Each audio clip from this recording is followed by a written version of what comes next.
डिबाई-हक्केल theory. आज हम डिबाई-हक्केल theory के पोस्टुलेट्स को देखेंगे।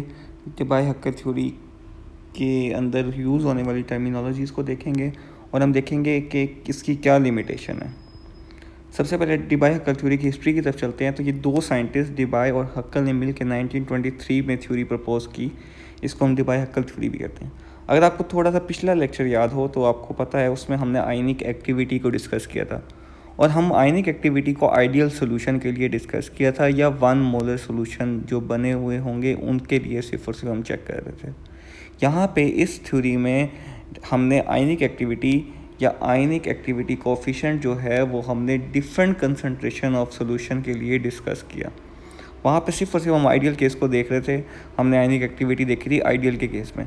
यहाँ पे हम मुख्तलिफ कंसंट्रेशन पे स्टडी कर सकेंगे आयनिक एक्टिविटी को या आयनिक एक्टिविटी कोफिशिएंट को। तो हम आगे चलते हैं postulate of डिबाई-हक्केल theory.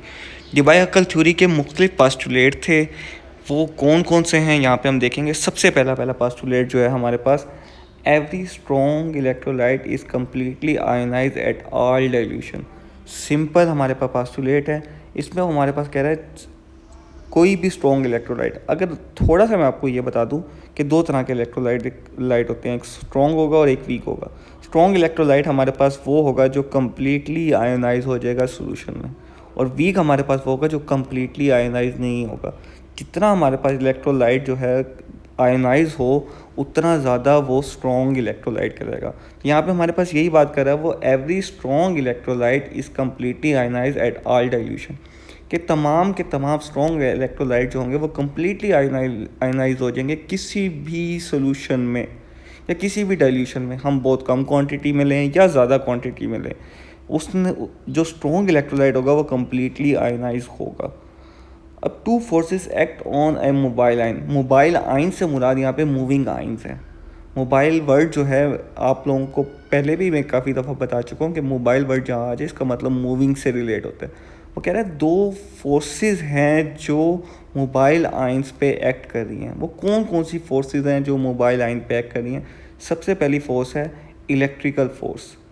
Electrical force की वजह से भी मोबाइल आयन यानी मूविंग आयन्स पे कोई ना कोई फ़र्क आएगा।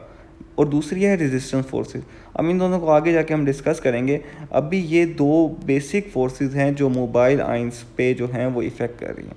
थर्ड पोस्टुलेट को हम देखते हैं, the force acting between the ions are electrostatic force.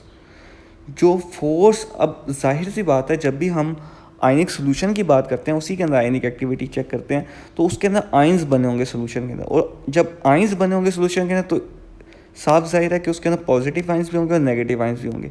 और जब मुख्तलिफ आयन्स होंगे, positive negative ions, opposite ions होंगे तो उनके दरमियान अट्रैक्शन भी होगी। तो यहाँ पे हमारे पास उसी अट्रैक्शन को डिस्कस करें। The force acting between the ions are electrostatic force. वो फोर्स होती है electrostatic force govern by Coulomb's law. ये इसको हम फाइंड आउट कर सकते हैं इस फोर्स को कॉलम्स लॉ के थ्रू। कॉलम्स लॉ का ये formula F is equal to K multiply by Q1 into Q2 divided by D2। ये कई जगह पे R स्क्वायर भी दिया गया होता है। इस D का मतलब है डिस्टेंस बिटवीन आयन या R स्क्वायर से भी इसको रिप्रेजेंट करते हैं। Q1 जो है वो charge on one particle, Q2 charge on other particle, K constant है हमारे पास। तो इस फार्मूले से हम इलेक्ट्रोस्टैटिक फोर्स जो है वो मेजर कर सकते हैं और ये कूलम्स लॉ भी है हमारे पास। चौथे पॉइंट को हम देखते हैं, each ion is surrounded by oppositely charge ion. तो ये कॉमन सेंस है, साफ जाहिर है कि कोई भी आयन होगा वो ऑपोजिटली चार्ज आयन से सराउंडेड होगा। सपोज हम सोडियम क्लोराइड की बात करते हैं तो सोडियम क्लोराइड को जब हम वाटर के अंदर डिजोल्व करते हैं तो सोडियम पॉजिटिव और क्लोरीन नेगेटिव में कन्वर्ट हुए था आयन्स बन जाते हैं। अब सोडियम पॉजिटिव जो होगा वो वाटर के मौजूद मॉलिक्यूल के नेगेटिव साइड को अट्रैक्ट करेगा, यानी वाटर के H2O के अंदर जो ऑक्सीजन होगा सोडियम ने ऑक्सीजन को अपनी तरफ अट्रैक्ट करेगा, और जो आपके पास क्लोरीन होगा वो हाइड्रोजन को अपनी तरफ अट्रैक्ट करेगा। Is known as ionic atmosphere. अब होता क्या है, इस वजह से जब भी आयन्स के इर्द गिर्द कोई भी आयन होगा, पॉजिटिव आयन होगा तो या नेगेटिव आयन होगा, उसके इर्द गिर्द एक खास एरिया होगा जिसके अंदर अट्रैक्शन उसकी होगी। उस एरिया में जैसे ही कोई आयन आएगा वो उसको अट्रैक्ट करेगा अपनी तरफ। तो उस के किसी भी पॉजिटिव या नेगेटिव आयन के इर्द गिर्द जो एरिया होता है जहाँ वो अपना इन्फ्लुएंस रखता है उसको हम कहते हैं आयनिक एटमॉस्फेयर।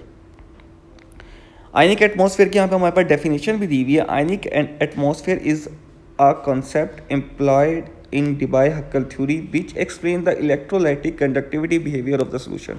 ये इलेक्ट्रोलाइटिक कंडक्टिविटी बिहेवियर को हम इसके थ्रू स्टडी करते हैं. It can be generally define as the, इसको यहाँ पे इसकी डेफिनेशन है, as the area at which a charge entity is capable of attracting an entity of the opposite charge. यानी वो एरिया जो किसी भी चार्ज पार्टिकल के इर्द गिर्द होगा जहाँ पे वो किसी दूसरे ऑपोजिट चार्ज पार्टिकल को अट्रैक्ट कर सके, वो आपके पास कहलाएगा आयनिक एटमॉस्फेयर. मैं फिर से बता दूं, कोई भी एक आयन होगा पॉजिटिव या नेगेटिव, उसके इर्द गिर्द एक ख़ास रेंज तक वो दूसरे आने वाले ऑपोजिट आयन को अपनी तरफ अट्रैक्ट कर सकता है, और जो वो रेंज होती है उसके इर्द गिर्द वो आपके पास कहलाती है आयनिक एटमॉस्फेयर. उसके बाद एसिमेट्री और रिलैक्सेशन इफेक्ट को देखते हैं. If an electrical potential is applied to an electrolytic solution, अगर हमारे पास सोल्यूशन है, सोल्यूशन के अंदर हमारे पास आयंस बने हुए हैं, पॉजिटिव आयंस भी, नेगेटिव आयन भी. अब उसके ऊपर हम इलेक्ट्रिसिटी अप्लाई करते हैं तो क्या होगा, अब positive ion will move towards the negative electrode. तो साफ ज़ाहिर है पॉजिटिव आयन जो होंगे वो नेगेटिव इलेक्ट्रोड की तरफ जाएंगे, और similarly and drag along an entourage of negative ion with it.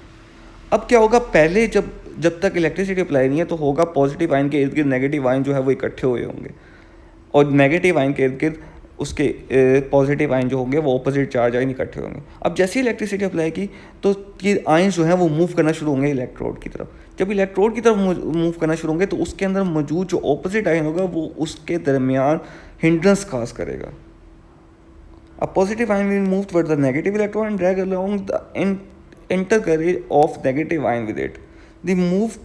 The more concentration the solution, जितना ज़्यादा कंसंट्रेशन होगा उतने ज़्यादा आयंस मौजूद होंगे और वो उतना ज़्यादा अपोज करेंगे जब वो मूवमेंट होगी आयंस की.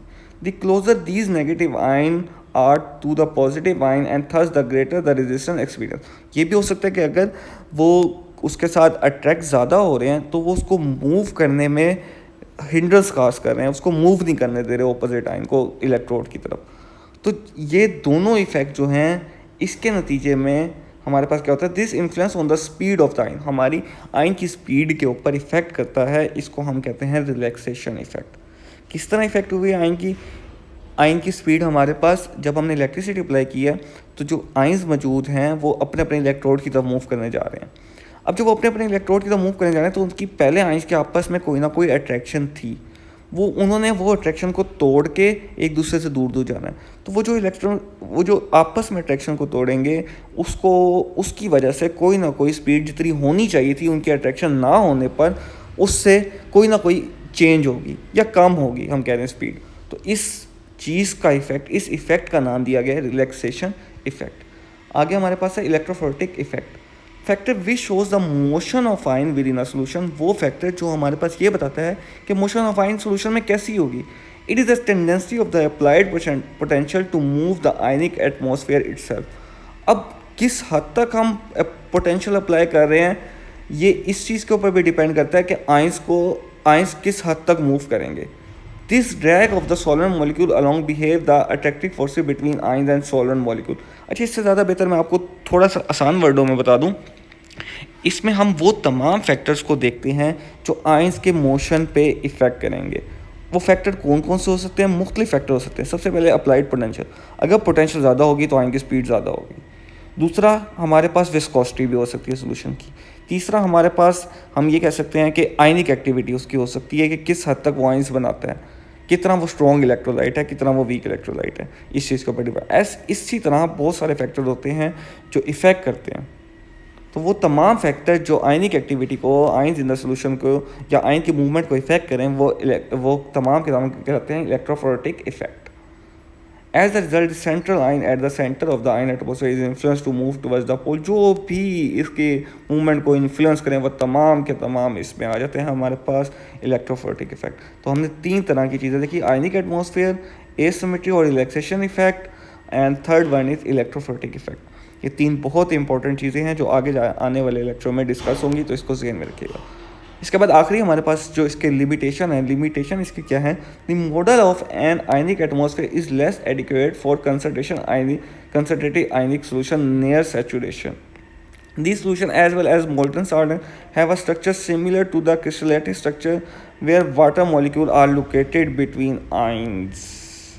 यहाँ पे हमारे पास वो कहता है कि ये आयनिक स्ट्रक्चर का जो मॉडल हमारे पास प्रपोज करता है ये लेस इफेक्टिव है नियर सैचुरेशन पॉइंट, यानी बहुत ज़्यादा जब कंसनट्रेटेड सोल्यूशन हमारे पास बन जाएगा तो उसके ऊपर कहीं ना कहीं फ़र्क आ जाता है हमारे पास मेजरमेंट्स में।